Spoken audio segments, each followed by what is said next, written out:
कि रिश्ते में बार-बार एक चीज़ हो रही है कि आपको बार-बार सामने वाला काउंटर कर रहा है कि आपकी याददाश्त के साथ खिलवाड़ कर रहा है। कि हर बार ये हो रहा है कि आपको कुछ याद ही नहीं रहता है, सामने वाला बोल रहा है, "हाँ, तुम तो झूठी बोल रही हो, मैं ही सही बोल रहा हूँ।" तो हमेशा जब ये चीज़ हो रही है तो या तो वो इंसान सामने वाला को खुद इतने फ्रस्ट्रेशन से, इतने मानसिक तनाव से गुज़र रहा है कि उसे समझ में नहीं आ रहा है, या फिर वो आपको गैसलाइट करने की कोशिश कर रहा है, भ्रमित करने की कोशिश कर रहा है। या फिर अब जब अपने तो दोनों को जो है मेंटल हेल्थ कंसल्ट करने की ज़रूरत है। ये एक्सपर्ट एडवाइस नहीं है, लेकिन एक्सपर्ट से एडवाइस लेने के लिए बेसिक इन्फॉर्मेशन है। तो किसी बात को जैसे सामने वाला छुपा जाता है कि अपनी गलती को छुपाने के लिए आपको काउंटर क्वेश्चन कर रहा है। अच्छा, तूने तो ये किया नहीं, तो मैं ऐसे कैसे करता? अच्छा, तुमने मेरे को समझ में नहीं आ रहा है, तुम बड़ा कन्फ्यूज़ करती हो, तुम कभी सही से समझा ही नहीं पाती हो। तो क्या आप हमेशा ही फिर समझा नहीं पाते हैं? ऐसा नहीं होता है ना। फिर सामने वाले को हमेशा छोटा मतलब साबित करने की कोशिश करते हैं। तेरे बस की बात नहीं है, तू नहीं कर सकती है। अरे! तुमने सही से बताया ही नहीं, इसलिए मैं भूल गया, वरना तो नहीं भूलता। अब कितनी चीज़ें याद रखूँ? तो ये ब्लेम सामने वाला अपना आपके ऊपर डाल देता है। अच्छा, जब से तू आई है, तब से मेरी ज़िंदगी में तब से जो है सब गलती हो रहा है ना? सब गड़बड़ी चल रहा है। जब तू नहीं थी तब सब अच्छा था, और जब सुबह-सुबह तुम्हारी शक्ल देख लेता हूँ तो सब दिन बुरा ही जाता है। और जब आप ये बताने की कोशिश कर रहे होते हैं कि सामने वाला गैसलाइट कर रहा है या फिर मानसिक तनाव से गुज़र रहा है, तो सामने वाला बोलेगा, "हाँ, तेरे पास और तो कोई काम है नहीं, ये फालतू चीज़ें पढ़ती रहा कर, और कोई काम-धाम तो करना नहीं है ना? फालतू चीज़ों में टाइम वेस्ट किया कर।" भले ही सामने वाला चुगलियों में टाइम वेस्ट करता हूँ।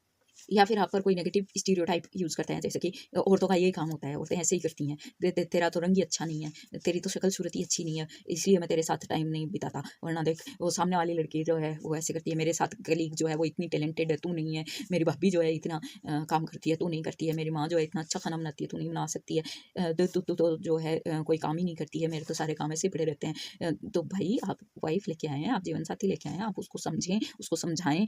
आप जो है कोई नौकर नहीं लेके आए हैं फ्री का कि सारे काम वो करे, या फिर किसी से कंपेयर करते रहें आप कि हाँ मुझे तो वैसा ही चाहिए। कोई टच स्टोन नहीं होता, कोई भी आदमी परफेक्ट नहीं होता, ये दूसरे की जैसे कर सके। माँ जैसा खाना अगर बीवी नहीं बनाती है तो उसको ताना देने की जरूरत नहीं है, और आपको ताना सहने की जरूरत नहीं है। और अगर आप कलीग के जैसे आप उस किसी सब्जेक्ट में परफेक्ट नहीं है तो कोई जरूरत नहीं है, हो सकता है आपके अंदर दूसरा टैलेंट है, हो सकता है उसके अंदर दूसरा टैलेंट है। हाँ ठीक है, कोई कलीग आपका परफेक्ट है आपकी, तो वही इतना ही वो आपको पसंद है तो आप उससे शादी कर लें जाके।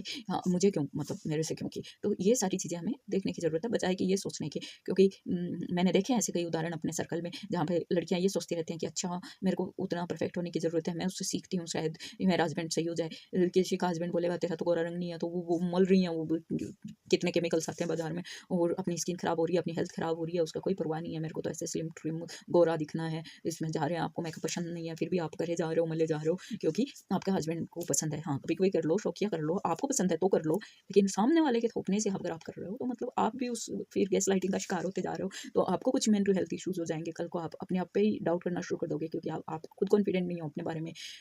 हस्बैंड हमेशा बोल रहा है कि हाँ, कई बार होता है कि जैसे हो सकता है कि कोई चीज़ अच्छी नहीं लग रही हो, कोई कपड़े हम कई बारी हस्बैंड भी हो सकता है गलत तरीके से पहन रहा हो, वाइफ भी हो सकता है गलत तरीके से पहन रही हो, तो हम बोल सकते हैं कि ये देखो, ये हमारे सोसाइटी में ये मानसिकता है, तो अगर इसको तुम इस तरह से ढंग से कैरी करोगे देन इट इज़ फाइन। तो ठीक है, थोड़ी बहुत चीज़ें चलती हैं कि बहुत ज़्यादा एकदम ऐसे कपड़े पहन रहे हैं कि एकदम ऐसा लग रहा है गिरते पड़ते ही जा रहे हैं, ऐसे लग रहा है अब निकले अब निकले, तो भाई थोड़े अजीब लग रहे हैं, तो कोई बोल सकता है। लेकिन हर बारी आपके हर हर चीज़ ही गलत है, फिर वहाँ पे गड़बड़ होती है। हर बारी हर चीज़ गलत नहीं हो सकती। ऐसे तो आपको पहले जब आपकी शादी हुई है तो आपको देखा भी होगा, आपको पसंद भी किया है अगले ने, तब उसको नहीं समझ में आया कि आप ऐसे कपड़े पहनते हैं या कैसे पहनते हैं, या कैसे बात करते हैं, या फिर क्या काम करते हैं। तो आपको कि भई अच्छा, बंजारों के साथ काम कर रहे हो तो तू बातें मारती है, तो बंजारों के साथ काम करती है इसलिए मैं मेरे लिए अच्छी नहीं है, तो एकदम मतलब गलत लोगों के साथ। अरे भाई, बंजारों के साथ काम करना, गलत लोगों के साथ काम करना थोड़ी होता है, और मैं तो पहले से कर रही हूँ, तो फिर आप ये चीज़ अभी कैसे बोल सकते हैं? तो ऐसी चीज़ें अगर बोल रहे हैं कि अच्छा तू तो जो है छोटी-सी कंपनी में काम करती है, हेल्थ केयर वर्कर हो, तो तू नर्स है, मैं तो डॉक्टर हूँ, या फिर तू तो खेती का काम करती है, मैं तो वही जो है प्रोफेशनल हूँ, या सीए हूँ, या तो इंजीनियर हूँ, या तो अफ़सर हूँ। तो भाई तुम पहले से अफ़सर हो, मैं पहले से खेती का काम कर रही हूँ, मैंने पढ़ाई छोड़ दी थी, मैं नौकरी नहीं कर रही थी, तो इसमें अब रोज़-रोज़ इसको नीचा दिखाने वाली कौन-सी बात हो गई? तू तो अनपढ़ है, तूने तो पढ़ाई छोड़ी हुई है इसलिए तू तो अनपढ़ है, और मैं तेरे को अपने फ्रेंड सर्किल में कैसे लेके जाऊँ? मेरे को शर्म आती है।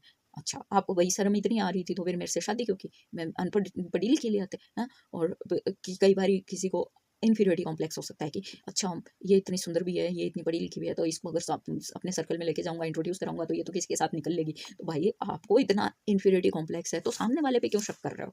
तो ऐसी चीज़ें जब होती हैं तो वो गैस लाइटिंग का हिस्सा होती हैं। वो अगर गैस लाइटिंग भी ना हो तो भी वो आपकी मेंटल हेल्थ के लिए, आपके रिश्ते के लिए सही नहीं है।